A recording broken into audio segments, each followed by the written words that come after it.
आदाब नाज़रीन, मैं सनम एजाज और आप देख रहे हैं जेके स्पेशल हालात और वाक़ात पे। हमारी पहली नज़र शुरुआत जम्मू कश्मीर के हालात वाक़ात से ही, लेकिन हालात वाक़ात पर नज़र रखने वाले और सोशल मीडिया से लेके गली नुक्कड़ पर नज़र रखने वालों के लिए आज का दिन काफ़ी इम्पोर्टेंट भी माना जा सकता था, क्योंकि कुछ दिनों से जम्मू कश्मीर और ख़ासतौर पर कश्मीर वादी से लेके सोशल मीडिया पर बड़ी अफवाहें गर्दिश कर रही थी। जम्मू और कश्मीर के हवाले से नित नए तनाज़े जन्म दिए जा रहे थे और इन तनाज़ों के बीच में जम्मू कश्मीर के हवाले से नए मामलात खड़ा किए जा रहे थे। एक बात ये भी बताई जा रही थी कि जम्मू और कश्मीर को एक और बार मुनक़सम किया जा रहा है। कुछ लोग ये भी बता रहे थे कि एडमिनिस्ट्रेटिव काउंसिल्स भी बनाई जा रही हैं, और कुछ लोग ये भी बता रहे थे कि दिल्ली में जो मीटिंग हो रही है जिसमें जम्मू कश्मीर के लेफ्टिनेंट गवर्नर भी मौजूद हैं, गए हुए हैं, कुछ सियासी शख्सियात भी हैं और जम्मू कश्मीर के सेक्रेटरीज भी गए हैं, उन सब के साथ साथ जम्मू कश्मीर में बड़ा कुछ होने वाला है। ये बड़ा कुछ क्या होने वाला था, इस सारे के बीच में एक और खबर भी आई कि 200 के करीब मजीद फोर्सेस की कंपनियां भी कश्मीर भेजी जा रही हैं। ये सब अफवाहें, खबरें या स्पेकुलेशन आप कहें, सोशल मीडिया पर गर्दिश कर ही रही थी कि अचानक खबर आई कि वजीर आज़म कौम से आज शाम 5 बजे खताब करेंगे। और यूं वजीर आज़म का कौम से नाम खताब, और साफ जाहिर है कश्मीर में, वादी कश्मीर में, जम्मू में, यूं कहें तो जम्मू कश्मीर में सबके कान खड़ा हुए कोई बड़ा फैसला होने वाला है। आम सियासी पंडित भी इस ऐलान पर परेशान ना सही, लेकिन कान धरे हुए थे और माना और समझा यही जा रहा था कि आज शाम को कोई बड़ा फैसला होने वाला है। और साफ जाहिर है जब वज़ीर आज़म कौम से ख़ताब करेंगे और कौम से ख़ताब बड़े दिनों बाद करेंगे तो कोई बात बड़ी थी, लेकिन वज़ीर आज़म ने शाम 5 बजे जब ख़ताब किया तो बात बड़ी थी। बात वही थी जो कोरोना के हवाले से थी, और वज़ीर आज़म ने अव्वल से लेकर आखिर तक कोरोना को ही अपनी तकरीर का, अपने ख़ताब का लुबे लुबाब बनाते हुए ये भी बता दिया कि मुल्क में 18 साल से ऊपर के हर शख्स को कोरोना मुखालिफ वैक्सीन हर हाल में दिया जाएगा, और ये वैक्सीन सरकारी मराकज़ पर मुफ्त वैक्सीन फराहम किया जाएगा। और उन्होंने ये भी इस खताब के दौरान बताया कि जो मुफ्त नहीं लगवाना चाहता है वो प्राइवेट अस्पतालों से भी वैक्सीन लगा सकता है। हाँ, प्राइवेट अस्पतालों में उसे सरचार्ज 150 रुपये इजाफी कीमत से इजाफी देने भी पड़ेंगे। और वैक्सीन अभियान को उन्होंने तेज़ करने का ऐलान भी किया, लेकिन जाते जाते आखिरी लम्हात में 2 मिनट बचे हुए थे आधे घंटे की तकरीर में, तो उसमें वज़ीर आज़म की मुँह से ज़ुबान से एक और जुमला निकला और बताया कि सरकार ने एक बड़ा फैसला किया है। और ये सरकार का बड़ा फैसला क्या था, सबके कान खड़ा हुए, सबके कान टीवी, रेडियो और जहां से भी नशरिया, बराह रास्त नशरियात सुन रहे थे उसकी तरफ हो लग गए। और बाद में वज़ीर आज़म ने जब अपने बड़े ऐलान का ऐलान किया तो उनका बड़ा ऐलान यही था कि पिछले साल 80 करोड़ आवाम को मुफ्त राशन गरीब कल्याण योजना के तहत दिया गया है, और अब की बार ये राशन मई और जून के महीने में ही देना था, लेकिन कोरोना के सूरत हाल को देखते हुए मुल्क में सरकार ने फैसला किया है कि ये दिवाली तक ये मुफ्त गरीब कल्याण योजना के तहत मुफ्त राशन जो है ये लोगों में तकसीम की जाएगी, और ये नवंबर तक हर शख्स को मुफ्त अनाज दिया जाएगा। ये वज़ीर आज़म की आज की तकरीर, और तकरीर के बीच में आखिर में जाते जाते उन्होंने उन लोगों को भी जगाने की कोशिश की जो वैक्सीन के हवाले से शक शुबात को जन्म दे रहे हैं। आज एक और बड़े फैसले में, उस फैसले से मैं आपको अवगत कराना चाहता हूं। पिछले वर्ष जब कोरोना के कारण लॉकडाउन लगाना पड़ा था तो प्रधानमंत्री गरीब कल्याण अन्न योजना के तहत 8 महीने तक 80 करोड़ से अधिक देशवासियों को मुफ्त राशन की व्यवस्था हमारे देश ने की थी। इस वर्ष भी दूसरी वेव के कारण मई और जून के लिए भी इस योजना का विस्तार किया गया था। आज सरकार ने फैसला लिया है कि प्रधानमंत्री गरीब कल्याण अन्न योजना को अब दीपावली तक आगे बढ़ाया जाएगा। महामारी के इस समय में सरकार गरीब की हर जरूरत के साथ उसका साथी बनकर खड़ी है। यानी नवंबर तक 80 करोड़ से अधिक देशवासियों को हर महीने तय मात्रा में मुफ्त अनाज उपलब्ध होगा। इस प्रयास का मकसद यही है कि मेरे किसी भी गरीब भाई बहन को, उसके परिवार को भूखा सोना ना पड़े। कोशिश ये भी हुई कि भारत के वैक्सीन निर्माताओं का हौसला पस्त पड़ जाए और उनके सामने अनेक प्रकार की बाधाएं आए। जब भारत की वैक्सीन आई तो अनेक माध्यमों से शंका आशंका को और बढ़ाया गया। वैक्सीन न लगवाने के लिए भांति भांति के तर्क प्रचारित किए गए। इन्हें भी देश देख रहा है। जो लोग वैक्सीन को लेकर आशंका पैदा कर रहे हैं, अफवाहें फैला रहे हैं, वो भोले भाले भाई बहनों के जीवन के साथ बहुत बड़ा खिलवाड़ कर रहे हैं। ऐसी अफवाहों से सतर्क रहने की जरूरत है। मैं भी आप सबसे, समाज के प्रबुद्ध लोगों से, युवाओं से अनुरोध करता हूं कि आप भी वैक्सीन को लेकर जागरूकता बढ़ाने में सहयोग करें।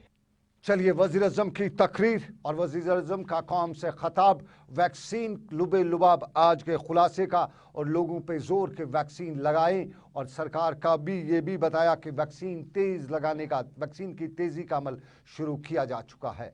ये एक पहलू जिंदगी का, लेकिन आपको बताते चलें कि इस सारे से पहले अफवाहों का बाजार भी गर्म था। और इन अफवाहों के बीच में दिल्ली से लेकर कश्मीर तक कान क्या फोन खड़खड़ाए जा रहे थे। पूछा जा रहा था कि आखिर क्या होगा, सजाद गनी लोन दिल्ली क्यों गए हैं, अल्ताफ बुखारी होम मिनिस्टर से क्यों मिले हैं, जम्मू कश्मीर के चीफ सेक्रेटरी से लेकर दूसरे सेक्रेटरी क्यों जम्मू पहुंचे, और एलजी क्यों अचानक दिल्ली पहुंचे, क्यों उनकी होम मिनिस्टर से मुलाकात हुई, क्या जम्मू कश्मीर के हवाले से कोई और फैसला किया जाए। स्पेकुलेशंस, यूं कहें अंदाजा, तीन चीज़ों का बताया जा रहा था। पहला अंदाजा यही बताया जा रहा था कि जम्मू कश्मीर का, या यूं कहें अफवाह कहें कि जम्मू कश्मीर को डिवाइड और किया जा रहा है। और कुछ हल्के ये भी बता रहे थे कि जम्मू को एक स्टेट दी जाएगी, कश्मीर को यूनियन टेरिटरी का दर्जा ही रखा जाएगा, और विदाउट यहाँ पे गवर्नमेंट, ये यूनियन टेरिटरी का दर्जा होगा। ये एक अफवाह थी। और दूसरी अफवाह ये भी थी कि जम्मू कश्मीर में नए एडमिनिस्ट्रेटिव सेक्रेटरीज तैनात, यानी पॉलिटिकल एडवाइजर्स की तैनाती हो रही है, और बड़े पैमाने पर जो रिशफल होने जा रहा है वो भी होगा। और तीसरा ये भी था कि जम्मू कश्मीर में वैक्सीन के हवाले से इकदाम उठाए जाएंगे। और फिर दिल्ली से लेकर कश्मीर तक जब सभी मामलात को जांचा गया, परखा गया, खंगाला गया, तो मालूम हुआ कि दिल्ली में जो मीटिंग थी, रूटीन की मीटिंग थी, उस मीटिंग में जम्मू कश्मीर की मजमूई सिक्योरिटी सूरत-ए-हाल को ज़ेर बहस लाया गया। और मजमूई सिक्योरिटी सूरत-ए-हाल के साथ साथ अमरनाथ यात्रा के हवाले से भी बहस की गई। क्या अमरनाथ यात्रा अब की बार होगी या नहीं होगी, क्योंकि अब की बार कोरोना, पिछले साल भी कोरोना था और अब की बार भी कोरोना है। जहां कोरोना में किसी हद तक राहत नसीब हुई है, वहीं क्या इस राहत के दौरान एक बार फिर सरकार अमरनाथ यात्रा करेगी या नहीं करेगी, ये भी आज की इस मीटिंग में, जो मीटिंग दिल्ली में हुई, वो उसमें ज़ेर बहस मामला आए। लेकिन कुल मिला के माना जाता है, बताया जाता है कि कोई बड़ा फैसला, जिस तरह से स्पेकुलेशंस की जा रही थी, अंदाजे तखमीने लगाए जा रहे थे, ऐसा कुछ हो नहीं सकता है। और सियासी तजिया निगार इस हवाले से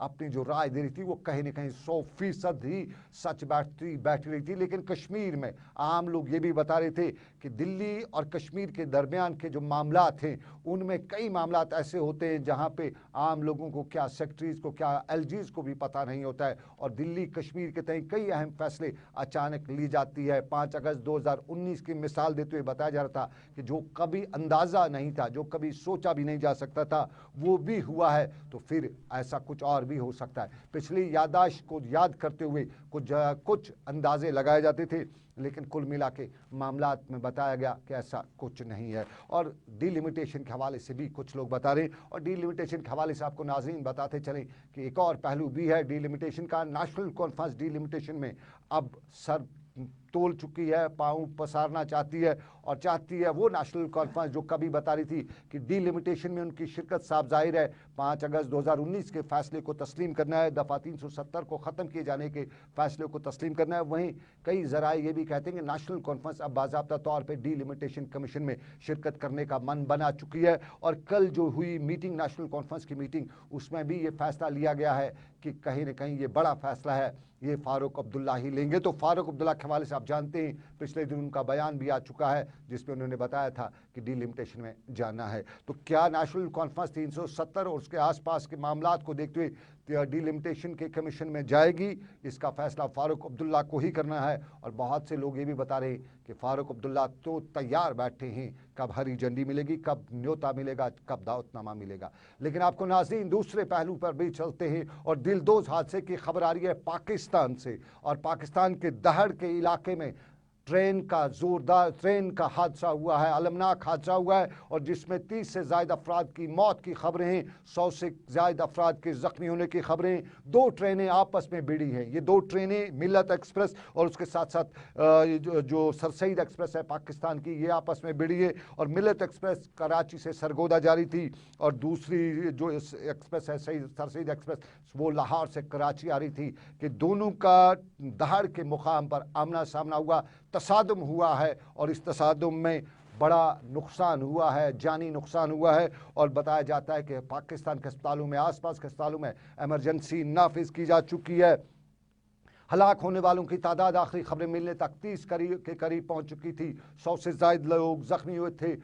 दोनों ट्रेनों की बोगियां पटरी से उतर चुकी थी और कुछ के हवाले से भी बताया गया कि एक दूसरे में घुस भी गई थी। जोरदार पटरी, एक ही पटरी पे दोनों ट्रेनों का आमना सामना, साफ जाहिर है कहीं न कहीं वहाँ ज़मीनी सतह पे वो मामला थे जो गलती भी हो सकती है या हादसा जानबूझ के भी कराया जा सकता है। ये पाकिस्तान और पाकिस्तान की सूरत, लेकिन जम्मू कश्मीर से लेके मुल्क की सूरत सबसे बड़े ख़तरे की सूरत। और उसमें हम कोविड की बात करें, कोविड के ख़तरनाक तेवर आप भी तेज़ तो है लेकिन आहिस्ता आहिस्ता कम होते जा रहे हैं। और मुल्क से लेकर जम्मू कश्मीर तक अब कोविड के तेवर कम होते हुए कल हमारे लिए एक बड़ा राहत का पैगाम था और मुल्क में भी ये राहत का पैगाम बराबर आ ही रहा है। और मुल्क में राहत का पैगाम देखते हुए दिल्ली में अब लॉकडाउन में भी नरमी देखने को मिली है और कुछ रियायतें दिल्ली में केजरीवाल सरकार ने आज सोमवार से दी हैं। आज मेट्रो को चलने की इजाज़त और 50% मुसाफिरों के साथ मेट्रो को चलने की इजाज़त दी गई।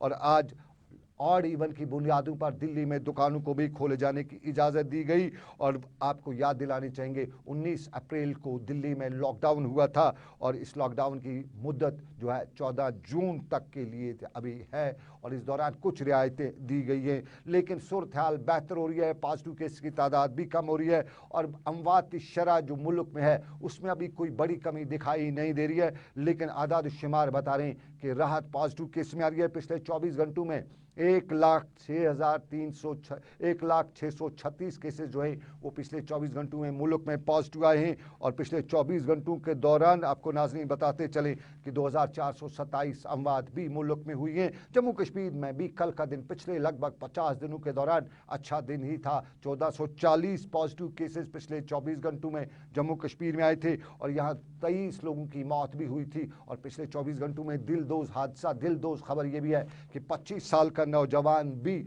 मौत का शिकार हुआ है कोविड के हवाले से। और कोविड के हवाले से जिस तरह माहिरीन पहले ही बता रहे थे कि शायद 3rd फेज़ बच्चों के लिए नुकसानदेह होगा, ज़्यादा परेशान कौन होगा, तो राजौरी के इलाके से खबर आई है कि वहाँ बच्चों में पॉजिटिव केसेस की तादाद ज़्यादा देखी गई है। और पिछले कुछ दिनों से 2 दिनों के दौरान 23 यानी 23 के करीब बच्चों को इस वबा की लपेट में पाया गया है। और साफ जाहिर है जम्मू का राजौरी का इलाका, वहाँ बच्चों में लगभग 2 दर्जन के करीब बच्चों में पॉजिटिव केसेस की तादाद आना साफ बयान करती है कि कहीं 3rd फेज़ की शुरुआत तो नहीं है, जिसके बारे में अक्सर माहिरीन बता रहे थे कि 3rd फेज़ में बड़ा नुकसान, बड़ा झमेला बच्चों को हो सकता है। और यहाँ पे 3rd फेज़ हर किसी के लिए एक चैलेंज भी हो सकता था। ताहम माहिरीन ने आज भी बताया है कि वो बच्चों की तरफ खास तवज्जो दें और ख़ास तौर पे एहतियात करते हैं, बच्चों के लिए अब 3rd फेज़ नुकसानदेह हो सकता है। संडे को एक पेशेंट दाखिल हुआ था पीडियाट्रिक, जिसकी उम्र 1 साल और 8 महीने थी।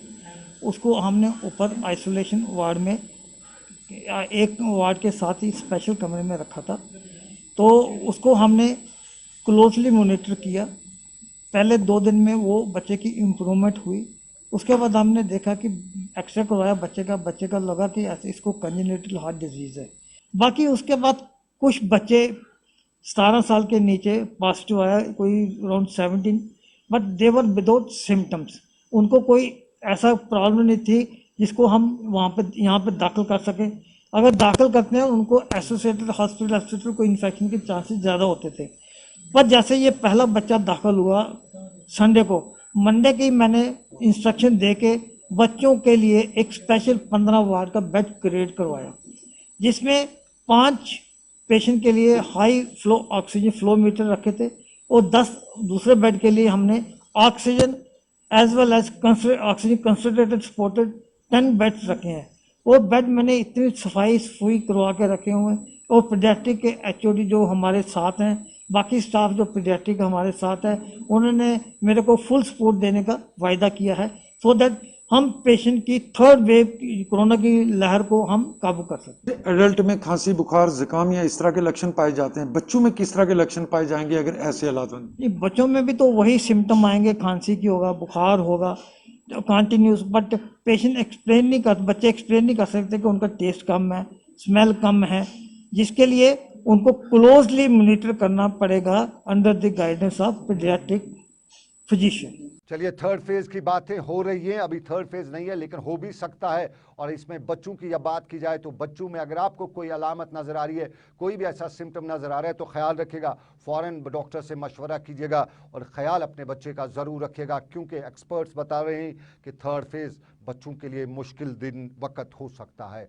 और जब थर्ड फेज़ की बात करें तो अभी सेकंड फेज़ हो रहा है। अभी सेकंड फेज़ में जम्मू कश्मीर में भी लॉकडाउन, और लॉकडाउन में आज शहर श्रीनगर के मनाजिर कुछ सरगर्मियाँ सोमवार और वीरवार को सरकार ने कहा है कि बहाल की जा सकती हैं। तो आज श्रीनगर में वो सरगर्मियाँ देखी जा रही थी। कुछ तादाद लोगों की ज़्यादा ही आज सड़कों पे थी, बड़ी तादाद में लोग सड़कों पे निकल आए थे। दुकानें ऑड इवन के तर्ज पे आज भी बंद थी, यानी आज दायां बायां करते हुए कुछ दुकानें बंद थी। अगले आज जिनकी बारी थी उनको, जिनकी बारी आज नहीं थी उनको पीर के रोज़ यानी वीरवार के दिन अपनी दुकानें खोलने की इजाज़त दी जाएगी। और आज जुज़वी नकल हमल भी ट्रैफिक की शहर में देखने को मिली। कुछ गाड़ियां जो थी वो बड़ी तादाद में गाड़ियां जो शहर में निकली थी। अभी स्कूल हमारे बंद हैं, कोचिंग मराकज़ बंद हैं, 15 की तारीख इन पर लगी हुई है। और 29 अप्रैल को आपको याद होगा कि एक बार फिर यहाँ पे फैसला लिया गया था कि लॉकडाउन लगाना है, और इस लॉकडाउन में बाद की सूरत देखते हुए इसको बढ़ाया भी गया, 2 दिन की नरमी दी गई है। लेकिन एक्सपर्ट्स बता रहे हैं कि जो केसेस में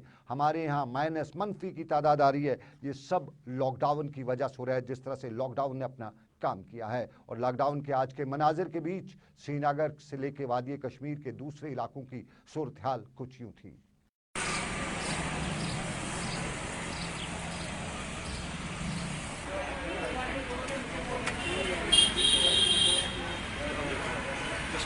ना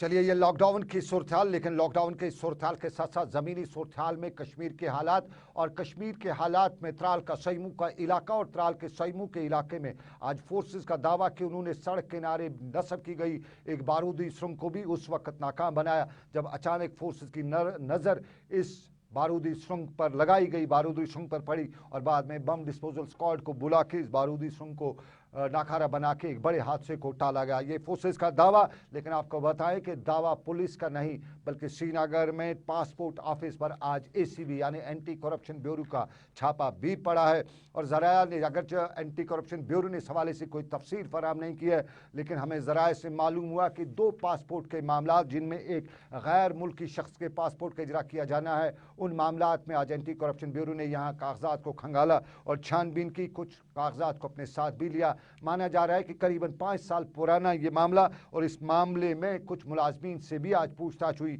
और इसकी पूछताछ को आगे जारी रखा जाएगा। मुलाजमीन से पूछताछ, श्रीनगर के पासपोर्ट ऑफिस में एंटी करप्शन ब्यूरो की आज की कार्रवाई। लेकिन आपको बताएं कि हमारे यहाँ रूरल लिवलीहुड मिशन नाम का एक इदारा जो उम्मीद जगाए हुए है, उम्मीद स्कीम के तहत, और उम्मीद स्कीम के तहत देही औरतों को ख़ास तौर पे नई उम्मीद दी जा रही है। और इस कोरोना के हालात के दौरान उम्मीद स्कीम के तहत ख़वातीन को FPO का मौका दिया गया है और इस FPO की तरह की अंजुमनें बनाकर यहाँ ख़वातीन को डायरी के ज़रिए रोज़गार के मौके फराहम किए जा रहे हैं। और ख़ास तौर पे सहरिश असगर ने जो ही स्टेट रूरल लिवलीहुड मिशन के डायरेक्टर का ओहदा संभाला है, तब से इस इदारे में ख़वातीन के तहत बहुत ज़्यादा पॉजिटिवनेस दिखाई जा रही है। और यहाँ ये भी बताया जा रहा है कि जहाँ ख़वातीन को बावकार और बारोज़गार बनाने के लिए कई इक़दामात उठाए गए हैं, वहीं जनूबी कश्मीर से लेकर शुमाली कश्मीर तक ख़वातीन में अब नई उम्मीद भी जागी हुई है। एलमस मज फायदे मिलन क्या मतलब अस रिजिक तम मौकस पे बनान ये पे यमो वत थो तो कित कन पकुन क्या कर शुक्र रबस कुन वनकस सान गरन मज बन मकान हन बे माल हन मूजूद मतलब गव अकु जुतोवु मतलब अमे अलाव युंद थव सह मूजूद देवाज लोन हन आराम सान नख कम कैसा मतलब अमे मज निमुत तह बकायत अस कोशिश करान ते नख वाल मगर सुर मतलब लॉकडाउन गो अस तीज मतलब SHG कोड़ो कर्म सिचुएशन लॉकडाउन गो करो पन मतलब तोमुल करो जमा सब्जी करो जमा क्या करो जमा यम पथ खोर बी गरीब जनान जुड़ाम पथ पहन जुड़े इन अकल पथ पहन आए हेको तिमन सब्जी तोमुल वोमुल बांट मतलब तीज वनकस क्या। चलिए, ये उम्मीद और ख़वातीन पूरी उम्मीद, लेकिन सुंबल के लोगों की उम्मीद भी बढ़ आई और सुंबल में आज SHO सलीम की सलामती के लिए दुआ भी की जा रही थी। बताया जाता है कि सुंबल का एक बच्चा जिसकी उम्र लगभग 8 से 10 साल बताई जाती थी, 1 साल पहले लगभग लापता हो गया था, लेकिन पुलिस ने कार्रवाई की और उससे अब लगभग 1 साल के बाद दिल्ली से बाजियाब करके कश्मीर लाया गया। और आज बाज़ाब्ता तौर पर आकाश रशीद वल्द अब्दुल रशीद नामी इस बच्चे को सुंबल पुलिस ने दिल्ली से यहाँ लाकर अपने वालिदैन के हवाले किया और उसके वालिदैन इलाके के लोग, मौजूद लोग पुलिस की इस कार्रवाई की तारीफ़ों के पुल बांधते हुए मुकामी SHO की तारीफ़ें करते हुए बता रहे थे कि पिछले दिनों इलाके में आया और जब पहला केस ये सुना तो इस केस में अपने सभी पुर्जों को दौड़ाया और यूं इस बच्चे को लगभग 1 साल बाद दिल्ली से बाजियाब भी करवाया। ये दिल्ली से लेके कश्मीर तक के मामलात पर हमारी नज़र, लेकिन हम आपको नाज़रीन बताएं कि दिल्ली से हमारा कनेक्शन, ज़मीनी कनेक्शन जम्मू श्रीनगर कौमी शाहरा के ज़रिए होता है और जम्मू कश्मीर शाहरा पर, जम्मू और श्रीनगर कौमी शाहरा पर सबसे बड़ी रुकावट या सबसे बड़ा ख़तरा अभी तक बताया जाता है कि बानिहाल टनल का मुतबादिल न होना है। और सरकार ने बानिहाल टनल का मुतबादिल भी बनाया, लेकिन काफ़ी वक्त से ये मुकम्मल होने के बाद भी अभी तक थ्रू नहीं की जा चुकी है। लेकिन अब बताया जाता है कि लगभग 10 से 15 दिनों के अंदर इसको अवाम के नाम वक़फ़ भी किया जाएगा और यहाँ से जब ये वक़फ़ के अवाम के नाम वक़फ़ होगी जम्मू श्रीनगर बानिहाल की टनल, तो फिर रास्ता भी कम होगा, मुसाफत भी कम होगी और मुश्किलात भी कम होंगी। और ये भी अंदाज़ा लगाया जाता है कि इस टनल को बनाने में जहाँ जदीद टेक्नोलॉजी को इस्तेमाल किया गया है, वहीं इस टनल से धुआं निकालने के लिए नए ज़माने के वेंटिलेटर्स भी इस्तेमाल किए गए हैं। चलिए, जम्मू श्रीनगर कौमी शाहरा पर टनल और जल्द ही से आवाम के नाम वक़फ़ किया जाएगा। एक बड़ी परेशानी से लोगों को निजात भी मिलेगी। लेकिन जनूबी कश्मीर के पुलवामा के काकपोरा में भी आज परेशानी हुई और यहाँ एक 24 साल नौजवान दरिया से रेत निकाल रहा था कि अचानक उसका पाँव फिसला और वो दरिया की तेज़ लहरों में बह गया। बताया जाता है कि नौजवान जिसका नाम मंजूर अहमद साकिन हयातपुरा चाडूरा बताया जाता है को बाजियाब कराने के लिए कोशिशें की जा रही हैं, लेकिन आखिरी खबरें मिलने तक उससे बाजियाब नहीं कराया जा चुका है।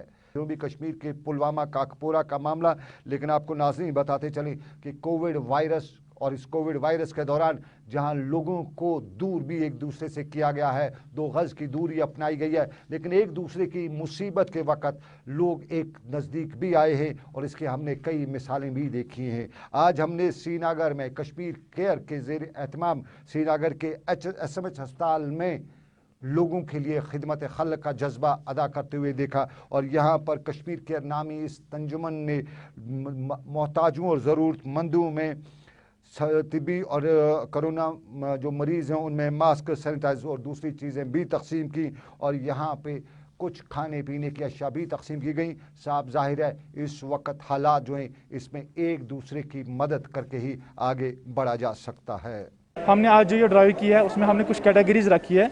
फर्स्ट कैटेगरी हमने doctors and paramedics and nursing staff के लिए रखी है। उसमें हमने कुछ पल्स ऑक्सीमीटर्स रखे हैं, सैनिटाइजर्स रखे हैं, मास्क रखे हैं। उसकी दूसरी कैटेगरी जो है, दूसरी कैटेगरी में हमने कोविड पेशेंट्स के लिए, जो उनके साथ कोविड अटेंडेंट्स होते हैं, उनके लिए हमने कैटेगरी में रखी है। जैसे उसमें थर्मामीटर रखे हैं, उसमें हमने मास्क रखे हैं, उसमें सैनिटाइजर्स रखे हैं और N95 मास्क रखे हैं। Third category is for general public. General public में हमने रखे हैं कि मास्क एक एक पैकेट हर किसी को दोगे। हमारा मकसद ये है कि हम लोगों को इन्फॉर्मेशन दे, लोगों को अवेयर करें कि मास्क लगानी ज़रूरी है। और कोविड पेशेंट्स यहाँ पे, उनको थोड़ा फाइनेंशियल सपोर्ट अगर काम है किसी को, थोड़ा सा उनको यहाँ से हेल्प मिल जाए। इंशाल्लाह इन फ्यूचर हम ऐसे ही काम करते रहेंगे सो दैट के लोगों को हेल्प मिल जाए। नाज़रीन, चलते चलते आपको बताते चलें, पुंछ के लोगों की शिकायत भी है और बताया जाता है कि उनके इलाके में कायम जन औषधि केंद्र, यहाँ जहाँ से दवाइयाँ सस्ती मिलती हैं, 2 साल पहले बंद किया जा चुका है। और पुंछ के लोगों ने इंतज़ामिया से अपील की है कि यहाँ जो मरीज़ों को सस्ते दामों में दवाइयाँ मुहैया की जाती थी, उसके बंद किए जाने से लोगों को महंगाई का मार झेलनी पड़ती है और लोगों को वो दवाइयाँ जो वहाँ पे उन्हें सस्ती कीमतों में मिलती थी, बाज़ार में ऊंचे निर्खों पर ख़रीदने के लिए मजबूर किया जाता है। और यहाँ इंतज़ामिया से अपील की जा रही थी कि इस जन औषधि केंद्र को दोबारा खोला जाए। ये पुंछ के लोगों की अपील। लेकिन आपको बताते चले कि हालात व वाक़ात पर हमारी नज़र में अभी बस इतना ही। मुझे मेरे साथी समीर वानी और साहिल मजीद के साथ दीजिए इजाज़त, इस वादे के साथ कि रब्बे कायनात की रही मर्जी फिर होगी आपसे मुलाकात। और इस मुलाकात के साथ साथ आपको बताते चले, दर्जा हरारत में कुछ गर्मी आई है। कल 31.9 का दर्जा रहा था, आज भी कुछ पसीना निकल रहा था, सुस्ती दिन में भी दिखाई दे रही थी। साफ जाहिर है दर्जा हरारत में कुछ बढ़ोतरी हुई है और ये दर्जा हरारत में बढ़ोतरी हमारे माहौलियात के आसपास, हमारे आसपास के माहौलियात के वजह से भी है। हम माहौलियात को अभी पूरी तरह से बचा नहीं सकें, तो बचाइए अपने माहौलियात को। मुझे दीजिए इजाज़त, अल्लाह हाफिज़।